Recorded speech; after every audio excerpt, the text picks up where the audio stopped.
بسم اللہ الرحمن الرحیم۔ سامعین کرام، آپ سن رہے ہیں اردو ناول خون آشام، جس کے مصنف ہیں ایم اے راحت، اور یہ اس سلسلے کی قسط نمبر 16 ہے۔ مجھے امید ہے آپ کو میری یہ کاوش پسند آ رہی ہوگی۔ آپ نے اگر ابھی تک میرا چینل کہانی گھر سبسکرائب نہیں کیا تو ابھی میرے چینل کو سبسکرائب کر لیجئے اور بیل نوٹیفیکیشن کو آن کر دیجئے تاکہ آنے والی ہر نئی کہانی کی اطلاع بر وقت آپ تک پہنچ سکے۔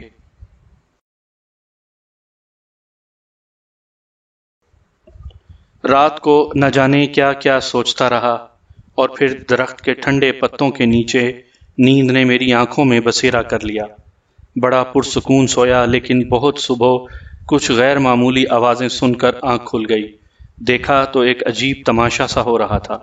تیجو کی دونوں بیٹیاں وہ چیز جسے تیجو نے کولو کے نام سے پکارا تھا اسے پکڑے ہوئے ایک دائرے میں گھوم رہی تھیں۔ تیجو بھی جاگ رہا تھا اور اس کی بیوی بھی۔ تیجو بھی دونوں بچیوں کے ساتھ لگا ہوا تھا اور اس کی بیوی کولو کے اندرونی حصے میں وہ چیز ڈال رہی تھی جسے انہوں نے السی کا نام دیا تھا۔ گویا اس کا تیل نکلنے کا کام شروع ہو چکا تھا، لیکن لڑکیاں جس طاقت کے ساتھ اس کولو کو کھینچ رہی تھیں اسے دیکھ کر میرے دل میں رحم کے جذبات ابھر آئے۔ میں چارپائی سے اٹھ کر کھڑا ہو گیا اور انہیں دیکھنے لگا۔ ان لوگوں نے ابھی میری جانب توجہ نہیں دی تھی۔ دونوں لڑکیاں پسینے پسینے ہو رہی تھیں، ان کے چہرے تمتما رہے تھے، لیکن وہ مسلسل کولو گھسیٹ رہی تھیں۔ میں نے ان کے پیروں کی جانب دیکھا۔ پیروں میں کپڑوں کے گوٹر باندھے گئے تھے تاکہ پیر زخمی نہ ہوں۔ میرے دل میں رحم کی ایک لہر اٹھی اور میں آہستہ آہستہ آگے بڑھا تو وہ سب ہی چونک پڑے۔ لڑکیاں جھینپ کر ایک دوسرے کی صورت دیکھنے لگیں۔ ان کے چہروں پر شرمندگی کے آثار تھے، لیکن اس مشقت نے انہیں جو حسن بخشا تھا اسے الفاظ میں بیان نہیں کیا جا سکتا تھا۔ بکھرے ہوئے بال جو چہرے پر جگہ جگہ پسینے سے چپکے ہوئے تھے، ٹمٹماتا ہوا سرخ چہرہ، چھلکتی ہوئی آنکھیں، اور بس اس سے آگے بڑھنے کو جی نہیں چاہتا تھا۔ تقدس کا ایک احساس جاگا تھا میرے دل میں، جو شاید میری اپنی ذات کے اندر سے ابھرنے والی کوئی چیز تھی، کیونکہ میں نے اس کا تجزیہ پہلے کبھی نہیں کیا تھا۔ سارا کام رک گیا۔ میں خاموشی سے ان کے پاس کھڑا ہوا تھا۔ میں نے تیجو سے کہا، یہ کیا ہو رہا ہے تیجو مہاراج؟ ارے بھیا، تیل نکال رہے ہیں، اور کیا ہو رہا ہے؟ ایسے نکلتا ہے تیل؟ لے تو اور کیسے نکلے ہے؟ میرا مطلب ہے یہ چیز جسے تم نے کولو کا نام دیا ہے، چلانے کے لیے اور کوئی طریقہ استعمال نہیں کیا جا سکتا؟ تیجو کی گردن جھک گئی۔ اس کی بیوی کے چہرے پر حزن و ملال کے آثار نظر آنے لگے۔ تیجو نے کہا، بیل تھا ایک ہمارا، مر گیا سسرا، اور اس کے بعد بھیا ہماری اتنی ہمت کہاں کہ ہم نیا بیل یہ خرید لیتے۔ کام دھندہ اسی وقت سے ہلکا پڑ گیا۔ اپنے بدن میں اتنی جان نہیں کہ کولو گھسیٹ سکتے۔ بس بھگوان سدا سکھی رکھے ان بچیوں کو۔ کیا سکھ دیکھا ماتا پتا کے پاس کولو چلاتی ہیں جانوروں کی طرح، اور تیجو کی آواز بھر آ گئی۔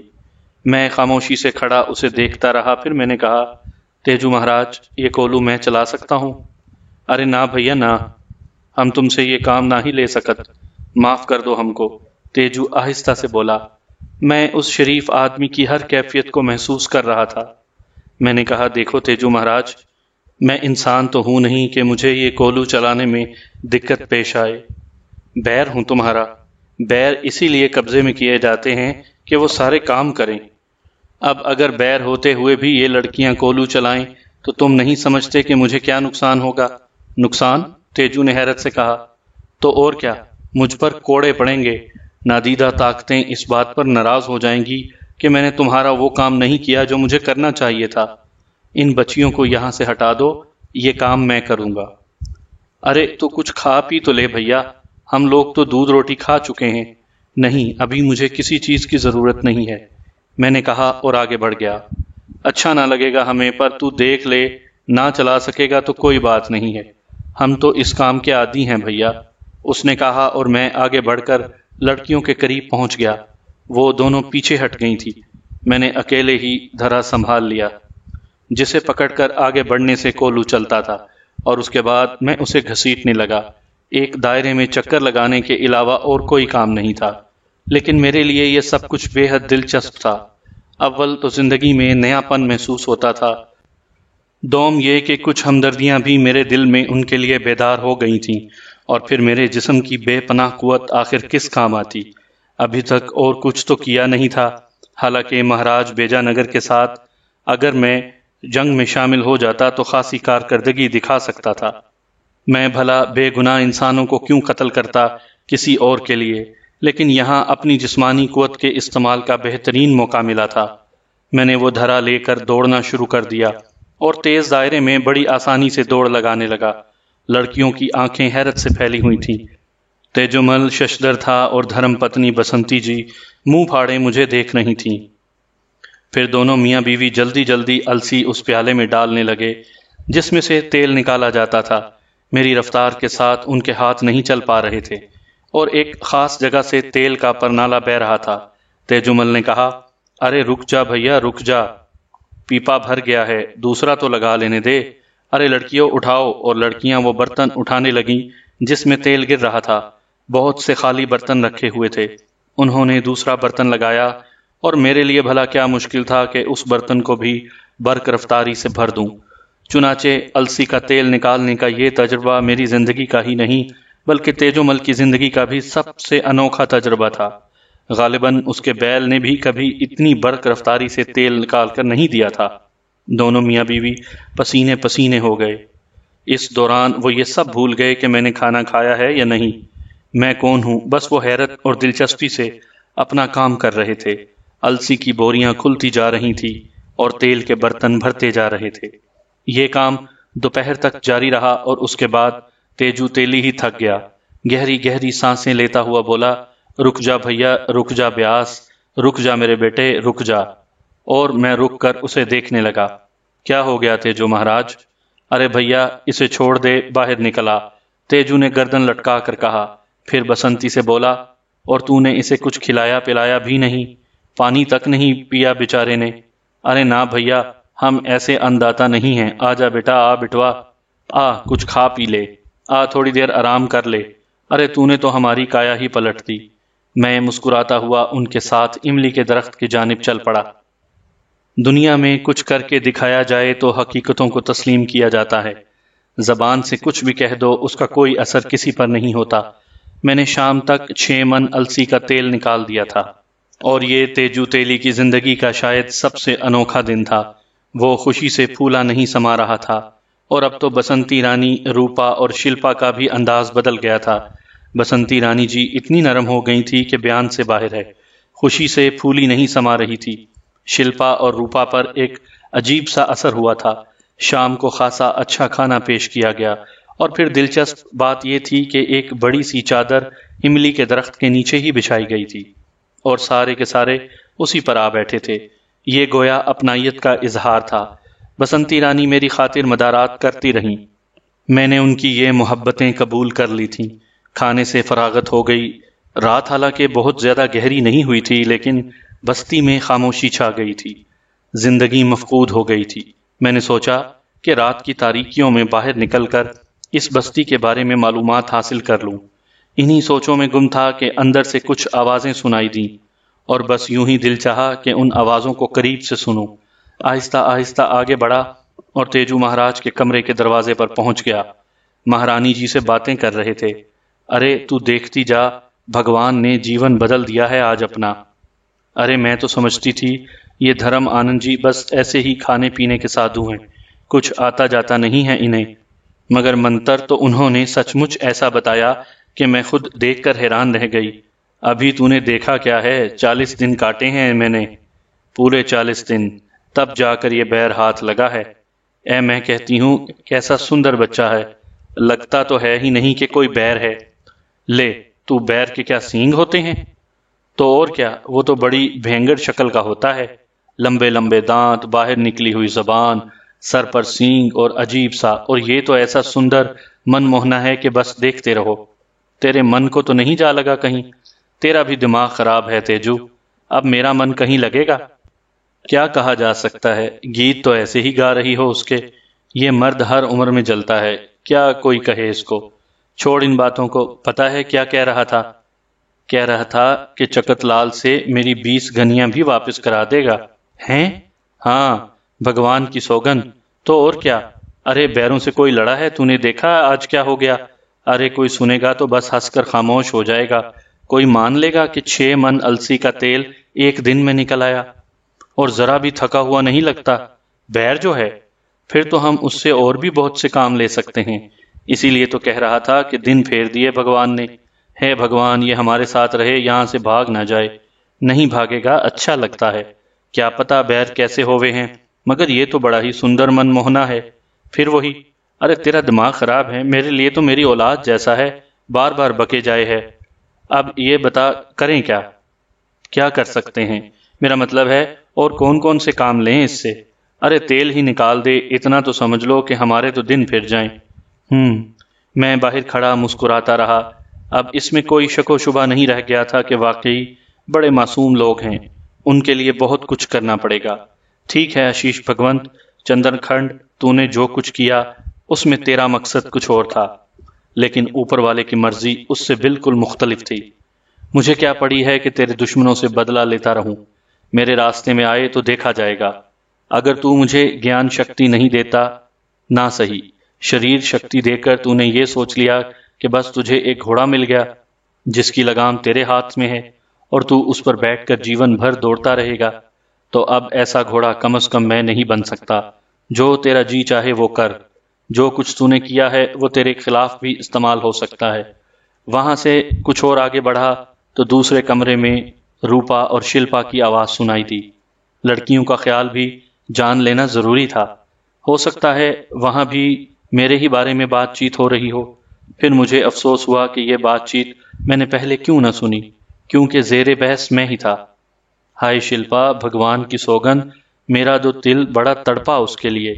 کاہری، ارے منش تو ہے نا، کیا کولو چلا دیا اس نے، بیل بھی نہ چلا سکے گا، تھک گیا ہوگا بیچارہ۔ تو جا کر اس کا بدن دبا دے۔ چل رہی، بیکار باتیں مت کیا کر، کیوں من تو تیرا ایسے ہی لگ رہا ہے اس سے، پر وہ منش ہے کہاں؟ تو پھر کون ہے؟ سنا نہیں تو نے ماتا جی اور پتا جی کی باتیں؟ وہ بیر ہے، بیر۔ روپا، یہ بیر کیا ہوتے ہیں؟ منش نہیں ہوتے تو پھر کیا ہوتے ہیں؟ ہوا ہوتے ہیں، مگر ہوا ایسے سامنے نہیں آتی، بس منتر وغیرہ پڑھنے سے ہاتھ آ جاتے ہیں یہ۔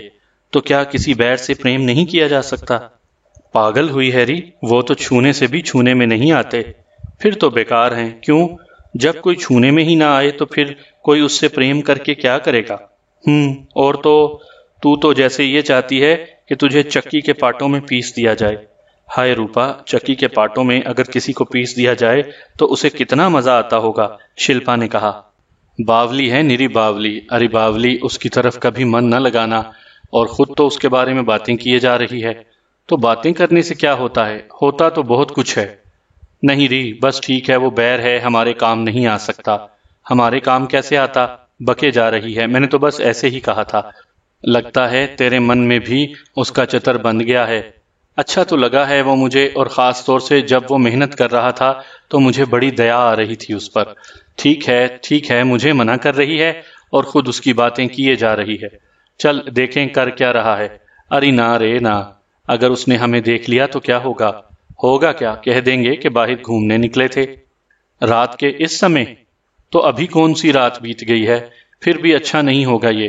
اچھا چل دروازے سے جھانکیں۔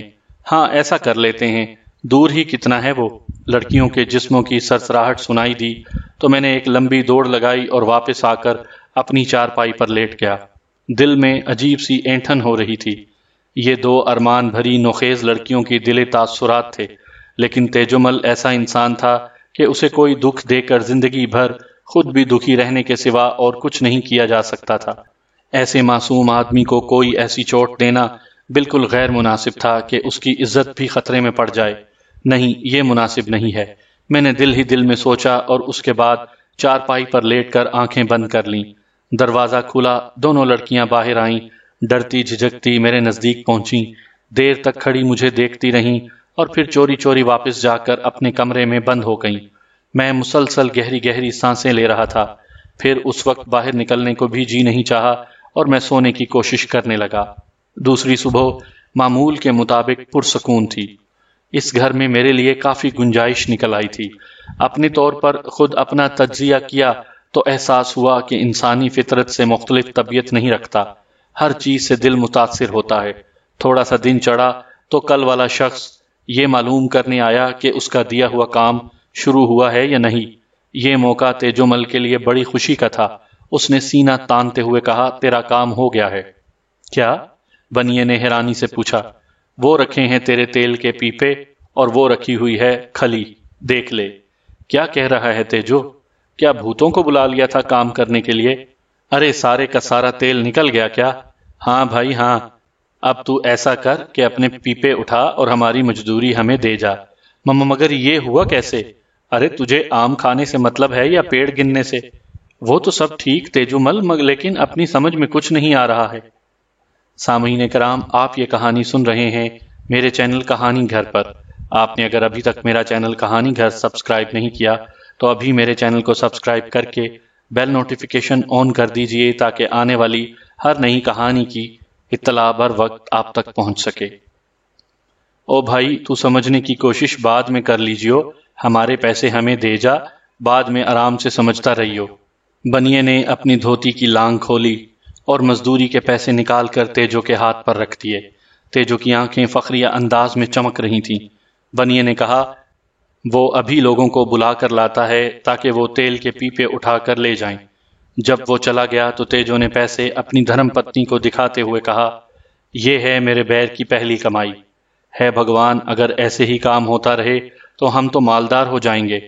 ارے ایسے نہیں، کام تو اور طرح سے بھی ہوگا۔ باولی دیکھتی جا تو، کوئی ایسا ویسا منتر نہیں پڑا ہے، میں نے 40 دن خرچ کیے ہیں، پورے 40 دن۔ تیجو اکڑ کر بولا اور اس کی دھرم پتنی اب اس کی ہر بات کو سراہنے لگی۔ دونوں لڑکیوں کا انداز البتہ دبا دبا سا تھا۔ میں ان کی دلی کیفیات کے بارے میں تھوڑی بہت معلومات رکھتا تھا، لیکن باہر طور میں نے انہیں ایک نظر بھر کر بھی نہیں دیکھا۔ بنیا اپنا مال اٹھا کر لے گیا اور تیجو کے گھر میں خوشیاں اتر آئیں۔ سارا دن ہنستے بولتے رہے تھے وہ۔ شام کو تیجو نے میرے پاس پلنگ پر بیٹھتے ہوئے کہا، ویسے تو تم ہمیں مہاراج کہتے ہو، اگر ہم بھی تمہیں مہاراج کہیں تو کیا حرج ہے؟ تم مجھے صرف بیاس کہو مہاراج تیجو۔ تم نے تو ہمارے دن ہی پھیر دیے ہیں بھیا، ہم تو اب صرف یہ سوچ رہے ہیں کہ آگے کیا ہوگا۔ کچھ نہیں ہوگا تیجو، میں تمہیں وہ سب کچھ دوں گا جس کے لیے تمہارا من کرتا ہے۔ بھگوان تمہیں سکھی رکھے۔ اچھا یہ تو بتاؤ، اس چکت لال سسرے سے کب ملو گے؟ چکت لال سے ملنا کیا بے حد ضروری ہے بھیا، 20 گنیاں حجم کر لی ہیں اس نے ہماری۔ بھگوان کی سوگند، کلیجہ نکال لیا ہے۔ سسرے نے اگر ہو سکے تو ہماری وہ 20 گنیاں ہمیں اس سے دلوا دو۔ دیکھ چکے ہو کہ ہماری دونوں بیٹیاں جوان ہیں، اگر ایسا ہو جائے تو ہمارے تو دن ہی پھر جائیں۔ تو پھر ابھی چلو۔ ابھی نہ ہیں، ذرا معلوم کر لیں کہ چکت لال سسرا ہے کہاں، کام کر رہا ہے یا کہیں باہر گیا ہوا ہے۔ چکت لال اور کیا کیا کرتا ہے؟ ارے بھیا مہاجن ہے، بلکہ مہاجن ہے کیا، کبھی تھا، اب تو ساہوکار ہے، زمیندار ہے۔ نہ جانے کس کس کی زمینیں ہڑپ کر لی ہیں اس نے، سود پر پیسے دے دے کر، اور اب وہ بیچارے جو زمینوں کے مالک تھے ساہوکار کی زمینوں پر کسان بنے ہوئے ہیں۔ بہت سے آدمی رکھ چھوڑے ہیں اس سسرے نے، اور اگر کوئی اڑی بھیڑی کرتا ہے تو جوتے لگوائے ہے اسے، کوڑے پڑوائے ہے، بس یہ کام کرتا ہے اب تو۔ سب ہی اس کی دبیل ہیں، جو کچھ وہ کہتا ہے انہیں کرنا پڑتا ہے۔ تو پھر ٹھیک ہے، تم معلوم کر لو اس کے بارے میں، پھر اس کے پاس چلیں گے۔ تیجومل نے حامی بھر لی، پھر وہ باہر چلا گیا۔ بسنتی مہرانی اپنے کام سے لگ گئیں۔ جے رام جی کی بیاس مہاراج، روپا نے کہا، اور میں چونک کر اسے دیکھنے لگا، پھر ہنس کر بولا، یہ پورا دن گزرے جے رام جی کی کیسے؟ بس ہم تو پہلی ہی بار آپ کے پاس آئے ہیں۔ کوئی کام ہے مجھ سے روپا؟ بات کرنی ہے آپ سے تو بات کرو۔ وہ ہم یہ معلوم کرنا چاہے ہیں بیر مہاراج کہ بیر کیا ہوئے ہے؟ جو ہوتا ہے وہ تمہارے سامنے ہے۔ مہاراج، اگر ہم کوئی الٹی سیدھی بات کر لیں تو آپ برا تو نہیں مانیں گے؟ نہیں، لیکن اگر تم مجھے بیر کے بجائے بیاس کہو تو زیادہ اچھا نہیں ہوگا؟ اچھا تو لگے ہے ہمیں، پر ڈر لگے ہے۔ کیوں؟ اس لیے کہ کہیں تم برا نہ مان جاؤ۔ اچھا چلو، وعدہ، میں تم دونوں کی کسی بات کا برا نہیں مانوں گا۔ بھگوان تمہیں سکھی رکھے۔ ہماری وہی بات ہمیں بتا دو۔ کون سی بات؟ کیا بیر منش ہوئے ہے؟ نہیں، پھر کیا ہوئے ہے؟ ہوا۔ ہم اگر تمہیں چھوئیں تو ہمارے ہاتھ تمہارے شریر کو لگیں گے؟ ہاں لگیں گے۔ تو پھر تم ہوا کیسے ہوئے؟ اس کے بعد اگر میں چاہوں تو تمہاری نگاہوں سے غائب ہو سکتا ہوں۔ تو اس سے کیا ہوتا ہے؟ اس سے کچھ نہیں ہوتا، میں تمہیں یہ بتا رہا تھا کہ میں منش نہیں ہوں۔ اچھا ایک بات بتاؤ، اگر تم منش نہیں ہو تو پھر منش جیسے روپ میں نظر کیوں آتے ہو؟ اس لیے کہ میرے انداتا نے مجھے یہی حکم دیا ہے۔ تمہارا انداتا کون ہے؟ تیجومل مہاراج۔ پتا جی؟ ہاں۔ اچھا اگر ہم پتا جی سے یہ کہیں کہ وہ تمہیں حکم دیں کہ تم بکری بن جاؤ تو کیا تم بکری بن جاؤ گے؟ ہاں، میں نے کہا اور دونوں کھلکھلا کر ہنس پڑی، پھر بولی ہائے رام، بکری بنے کیسے لگو گے تم؟ اب جیسا بھی لگوں، یوں سمجھ لو بکری ہی لگوں گا۔ وہ دونوں خوب ہنستی رہیں، پھر ان میں سے ایک نے یعنی روپا نے کہا اچھا بیر مہاراج ایک بات بتاؤ۔ بیر نہیں بیاس، شلپا نے درمیان میں دخل دیا۔ ہاں بیاس جی، تمہارے من میں کچھ ہے؟ کیا مطلب؟ من ہے نا تمہارا، کیوں نہیں؟ اس میں پریم بھی ہوگا۔ ہاں ہے، میں نے مسکرا کر جواب دیا۔ تمہیں کسی بیرنی سے پریم ہے؟ نہیں، کوئی بیرنی آج تک میرے جیون میں نہیں آئی۔ اچھا، روپا خوش ہو کر بولی۔ شلپا نے اسے گھورتے ہوئے کہا تو کیوں اتنی خوش ہو رہی ہے؟ بس ایسے ہی میں یہ پوچھ رہی تھی بیر مہاراج، کیا ایسا بھی ہو سکتا ہے جیسے جیسے تمہارا من کسی منش پر آ جائے، لڑکی پر؟ ہاں، نہیں ایسا بالکل نہیں ہو سکتا۔ ہائے یہ تو کچھ نہ ہوا، شلپا منہ بنا کر بولی۔ روپا نے امید کا دامن ہاتھ سے نہ چھوڑتے ہوئے پوچھا جیسے میں تمہیں سندر لگوں تو میں تمہیں سنسار کی ساری خوشیاں دے دوں گا، تمہارا کسی سے بیاہ کرا دوں گا، ہر طرح کی چیزیں تمہیں لا کر تمہارے حوالے کر دوں گا۔ کسی اور سے کرا دو گے بیاہ؟ روپا افسوس بھرے لہجے میں بولی۔ ہاں، اس لیے کہ میں تو منش ہوں ہی نہیں۔ اچھا پھر تو مجبوری ہے۔ کیا تمہارے من میں میرے لیے کچھ آتا ہے؟ ارے نہیں، وہ تو ہم بس تم سے معلوم کرنے کے لیے ایسے پوچھ رہے تھے۔ چل شلپا، بہت دیر ہو گئی۔ روپا نے شلپا کا ہاتھ پکڑا اور دونوں مایوسی سے منہ موڑ کر چل پڑیں۔ میں نے ایک بار پھر آنکھوں کے زور سے بھینچ کر ذہن کو جھٹکا دیا۔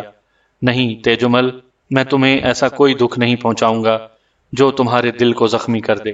بہرحال میرا یہ فیصلہ اٹل تھا۔ دوسرے دن تیجومل میرے پاس آ گیا، کہنے لگا بیاس، چکت لال سسرا یہیں موجود ہے، ہم معلوم کر آئے ہیں۔ بس تو ٹھیک ہے تیجو مہاراج، ہم چلتے ہیں چکت لال کے پاس۔ میں نے جواب دیا اور تیجو کے چہرے پر عجیب سے تاثرات نظر آنے لگے۔ میں نے اسے غور سے دیکھا تو وہ پھیکے سے انداز میں ہنس پڑا۔ کیا بات ہے تیجو مہاراج؟ بھیا بیاس، تیرے آنے سے من کا مان تو بہت بڑھ گیا ہے، پر کیا کریں، ڈر بھی لگے ہے۔ 2 بیٹیوں کے باپ ہیں اور چکت لال سسرا نرا کمینہ ہے۔ ہم یہ سوچتے ہیں کہ اس سے دشمنی مول لینا پڑے گی۔ تیجو مہاراج، اس نے 20 گنیاں لے لی ہیں تمہاری، تم اپنی یہ 20 گنیاں اس سے واپس مانگو گے؟ اگر اس طرح دشمنی ہوتی ہے تو ہو جائے۔ ارے وہ سسرا کاہے مانے گا، 1 نمبر کا چور ہے، بس ہم یہ سوچے ہیں کہ اس کے آدمی، تو پھر تم اس کی فکر مت کرو تیجو مہاراج، یہ کام میں دیکھ لوں گا۔ من تو ہمارا بھگوان کی سوگند یہی چاہے ہے کہ اس سسرے کی بوٹیاں نوچ دیں۔ ارے بستی والوں کا جیون حرام کر رکھا ہے اس نے، طرح طرح سے لوگوں کو ستاتا ہے، کسی کی ضرورت ہو یا نہ ہو، بھیگا بلا بن کر پہنچتا ہے اس کے پاس، کہتا ہے مہاراج یہ نہیں ہے وہ نہیں ہے، تمہارے پاس پیسے کی چنتا مت کرو، ہم دیں گے، اور اس کے بعد دے دیتا ہے تھوڑے بہت پیسے، اور جس چیز پر دانت لگائے بیٹھتا ہے سسرا اسے اپنے میں قبضے میں کر کے ہی چھوڑے ہے۔ تم فکر مت کرو تیجو مہاراج، آج اس کا کریا کرم ہو جائے گا۔ میں نے جواب دیا۔ اندازہ تھا کہ تیجو چکت لال کے سامنے جانے سے ڈر رہا ہے، لیکن بہرحال مجھے متحرک تو رہنا تھا۔ اب یہاں اس بیچارے تیلی کا بیر بن کر تو زندگی نہیں گزار سکتا تھا۔ دیکھوں ذرا یہ چکت لال مہاراج ہیں کیا چیز۔ بڑے جتن کر کے تیجو کو تیار کیا اور بالآخر اسے لے کر چکت لال کی حویلی چل پڑا۔ بڑا سا گھر تھا، بستی کے لوگوں کو بھی دیکھا، تیجومل سے بستی کا نام معلوم کیا، کیونکہ اب مجھے یہ اندازہ ہو گیا تھا کہ انسانوں کی آبادیوں کے نام بھی ہوا کرتے ہیں۔ ماضی کی بے شمار باتیں ذہن سے اتر بھی گئی تھیں۔ ایک طویل ترین دور تھا جو انسانوں سے دور رہ کر گزارا تھا اور بہت سی انسانی صفات سے محروم بھی ہو گیا تھا، لیکن اب رفتہ رفتہ زندگی میں داخل ہو رہا تھا اور ہر چیز کے بارے میں معلومات حاصل کرنے کا تجسس بھی دل میں تھا۔ چنانچہ معلوم ہوا کہ اس بستی کا نام دھول گری ہے۔ حویلی بہت خوبصورت تھی، بڑے سے دروازے پر درخت لگے ہوئے تھے، اندر ایک وسیع احاطہ تھا اور احاطے میں چکت لال مہاجن ایک مخصوص حصے میں بیٹھا ہوا تھا۔ صورت ہی سے شاطر آدمی معلوم ہوتا تھا۔ 8-10 افراد آس پاس موجود تھے، کچھ ایسے بھی تھے جو فاصلے سے کھڑے ہوئے تھے۔ یہ یقیناً چکت لال کے پالتو کتے تھے جو اس کے لیے کام کرتے ہوں گے، اور جن کے بارے میں تیجومل نے مجھے بتایا تھا کہ وہ اس کے پالے ہوئے غنڈے ہیں جو اس کے لیے کام کرتے ہیں۔ تیجو اندر داخل ہو گیا۔ اب اس نے بھی ہمت پکڑ لی تھی۔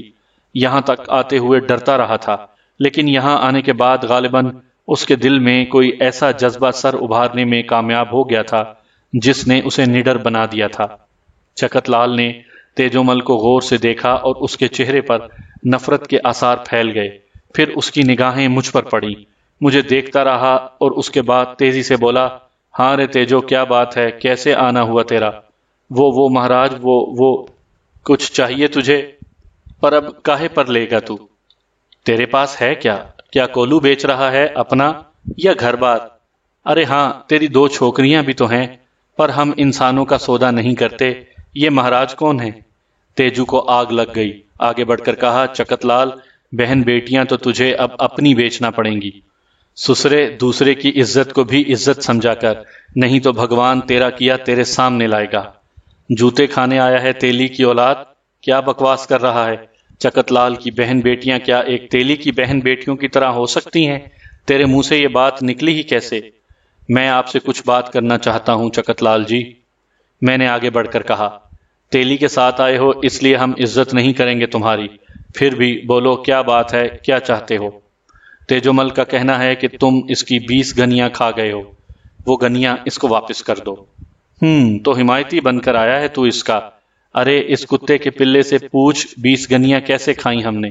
ادھار لیا اس نے ہم سے، گنیاں رکھوا دی ضمانت کے طور پر، ادھار واپس کر دے، گنیاں دے دیں گے۔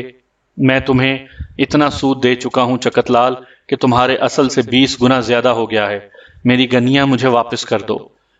تو گنیاں واپس لینے آیا ہے، اور تمہارا کیا نام ہے؟ میرا نام کچھ بھی نہیں ہے، اس وقت تم مجھے اس کا حمایتی کہہ سکتے ہو، میں نے کہا، اور چکت لال کہا لگا کر ہنس پڑا، خوب ہنسا، پھر بولا، یہی تو خرابی ہے، حمایتی بن کر آ جانا تو بڑا آسان کام ہے، مگر گھڑنتی حمایتی ہی کو ہوتی ہے۔